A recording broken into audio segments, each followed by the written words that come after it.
बिस्मिल्लाहिर्रहमानिर्रहीम अस्सलाम वालेकुम वरहमतुल्लाहि वबरकातुहू। आज का हमारा आर्टिकल है फर्स्ट ईयर फिजिक्स का चैप्टर नंबर 1 और आज का हमारा आर्टिकल है सिस्टम इंटरनेशनल यूनिट्स। सबसे पहले हम देखते हैं कि यूनिट्स क्या होते हैं। वो यूनिट जो है ये फिक्स डेफिनेट और एक स्टैंडर्ड होता है जो हम किसी भी क्वांटिटी को मेजर करने के लिए चूज करते हैं। किसी भी क्वांटिटी को फाइंड करने के लिए जो हम एक स्टैंडर्ड वैल्यू चूज कर लेते हैं, उस स्टैंडर्ड वैल्यू को, उस स्टैंडर्ड क्वांटिटी को हम यूनिट कहते हैं।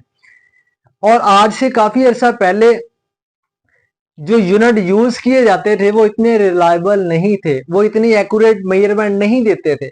जैसा कि अडल्ट पर्सन की फिंगर का ये वाला पोर्शन, इसको 1 इंच कहा जाता था और ये पर्सन टू पर्सन वेरी करता है। हर आदमी की फिंगर का ये वाला पोर्शन किसी का ज्यादा है, किसी का छोटा है। तो इंच जो है वो चेंज हो रहा है, किसी का इंच छोटा है, किसी का इंच बड़ा है। तो पुराने जमाने में जो यूनिट थे वो रिलायबल नहीं थे, एक्यूरेट नहीं थे। तो होता यह था कि एक कंट्री वाला मैस को किलोग्राम में फाइंड कर रहा है, दूसरी कंट्री वाला मैस को ग्राम के अंदर फाइंड कर रहा है।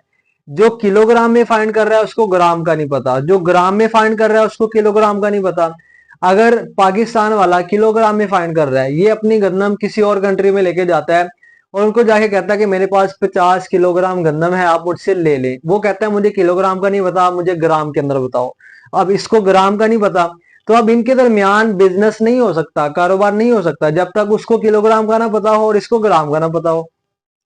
तो ये सारी वजूहात थी। इन सारी वजूहात को देखते हुए 1960 में पेरिस के अंदर वेट और मेजरमेंट के ऊपर एक कॉन्फ्रेंस हुई और उसमें उन्होंने तय किया कि अब हम लेंथ की जब भी बात करेंगे तो मीटर में बात करेंगे, जब भी मैस की बात करेंगे किलोग्राम में बात करेंगे। और उन्होंने सारी दुनिया के लिए एक उसूल बना दिया कि जो फिजिकल क्वांटिटीज हैं सारी की सारी, उनका जो स्टैंडर्ड है वो उन्होंने चूज करके हमें बता दिया कि अब इसी स्टैंडर्ड में बात की जाएगी, इसी यूनिट में बात की जाएगी, इसके अलावा कोई यूनिट यूज नहीं किया जाएगा। तो ऐसे यूनिट्स क्या होते हैं? The standard units to measure physical quantities are called SI unit. कि फिजिकल क्वांटिटीज को फाइंड करने के लिए, मेजर करने के लिए जो हम यूनिट यूज करते हैं उनको एसआई यूनिट कहा जाता है। बेटा जैसा कि फिजिकल क्वांटिटी की 2 टाइप्स हैं, इसी तरह जो हमारे पास यूनिट्स हैं इनकी भी 2 टाइप्स हैं। एक टाइप है इसकी बेस यूनिट, सेकंड है इसकी डिराइव्ड यूनिट। बेटा सिंपल सी बात है, जो बेस क्वांटिटीज के यूनिट है उनको बेस यूनिट कहा जाता है। The units of base quantities are called base units. और जो डिराइव्ड क्वांटिटीज के यूनिट्स हैं उनको डिराइव्ड यूनिट कहा जाता है। The units of derived quantities are called derived unit. Base units की एग्जांपल है, लेंथ हमारे पास बेस क्वांटिटी है तो इसका यूनिट मीटर होगा, मैस का यूनिट किलोग्राम है, टाइम का सेकंड, टेम्परेचर का केल्विन, अमाउंट ऑफ सब्सटेंस का mole, intensity of light candela और इलेक्ट्रिक करंट का एम्पियर। मतलब ये उन्होंने डिसाइड करके सारी दुनिया को बता दिया कि अब ये जो चीजें हैं हमारे पास, जो बेस क्वांटिटीज हैं, उनकी जब भी बात की जाएगी तो इन यूनिट्स के अंदर बात की जाएगी, इसके अलावा कोई और यूनिट को यूज नहीं किया जाएगा। इसी तरह डिराइव्ड क्वांटिटीज जो थी इनके लिए भी उन्होंने स्टैंडर्ड यूनिट बता दिए कि अब इन्हीं यूनिट्स में बात की जाएगी, इसके अलावा किसी यूनिट में बात नहीं की जाएगी। तो बेस यूनिट्स तो सिंपल से हैं, आसान है, लेकिन डिराइव्ड यूनिट जो है ये थोड़े से मुश्किल हैं, थोड़े से कॉम्प्लेक्स हैं। तो इसको समझने के लिए हमने साथ में फार्मूला लिखा हुआ है।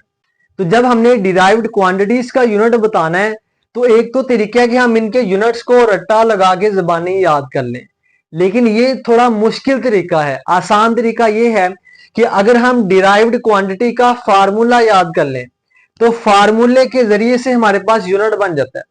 अब हमने जितने भी हमारे पास डिराइव्ड क्वांटिटीज हैं, area, volume, speed, acceleration, force, work, power, pressure, charge, इन सब का हमने फार्मूला लिख लेना है। फार्मूले के जरिए से हमने इसका यूनिट बना लेना है। सबसे पहले हमारे पास है एरिया। बच्चों एरिया का फार्मूला होता है लेंथ इंटू विड्थ।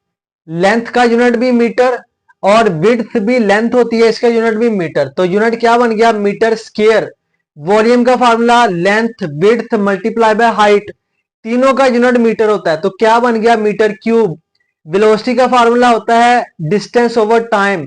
डिस्टेंस का यूनिट मीटर, टाइम का यूनिट सेकेंड, तो क्या बन गया? मीटर पर सेकेंड। एक्सेलरेशन का formula velocity over time, velocity का यूनिट मीटर पर सेकेंड, टाइम का सेकेंड, तो ये बन गया मीटर पर सेकेंड स्क्वायर। इसके बाद फोर्स है। Force F is equal to M में, न्यूटन सेकंड लॉ, तो मैस का यूनिट किलोग्राम, एक्सेलरेशन का मीटर पर सेकंड स्क्वायर, इसको न्यूटन भी कहा जाता है। इसके बाद work W is equal to F D, force का unit multiply by D metre, तो ये बन गया किलोग्राम मीटर स्क्वायर पर सेकंड स्क्वायर, और इसका दूसरा नाम है जूल। इसके बाद पावर है, पावर होती है वर्क ओवर टाइम, तो वर्क का यूनिट अभी हमने निकाला है किलोग्राम मीटर स्क्वायर पर सेकंड स्क्वायर ओवर सेकंड, तो ये बन जाएगा किलोग्राम मीटर स्क्वायर पर क्यूबिक सेकंड। इसके बाद pressure, pressure is equal to force over area, force का यूनिट ओवर एरिया का यूनिट, तो ये बन गया किलोग्राम पर मीटर पर सेकंड स्क्वायर। इसके बाद चार्ज, चार्ज का फॉर्मूला बेटा होता है करंट इनटू टाइम, करंट का यूनिट एम्पियर, टाइम का यूनिट सेकंड, तो ये बन गया एम्पियर सेकंड। तो आप गौर से देखेंगे जितने भी हमारे पास डिराइव्ड यूनिट्स बने हैं, ये सारे के सारे यूनिट किससे मिलके बने हैं, ये सारे के सारे यूनिट बेस यूनिट से मिलके बने हैं। हमारे पास हर यूनिट के अंदर मीटर यूज हो रहा है, सेकंड यूज हो रहा है, ठीक है, किलोग्राम यूज हो रहा है, ये सारे जो है मीटर सेकंड किलोग्राम, ये गौर से देखें तो मीटर सेकंड किलोग्राम एम्पियर, ये सारे क्या हैं, बेस यूनिट्स हैं। तो यही हमने डेफिनेशन की थी, डिराइव्ड क्वांटिटीज कौन सी क्वांटिटीज हैं जिनको हम दूसरी क्वांटिटीज की बेस पे डिफाइन करते हैं। तो ये था आज का हमारा लेक्चर। किसी भी किस्म का डाउट है, कोई भी क्वेश्चन है तो आप कमेंट सेक्शन में पूछ सकते हैं।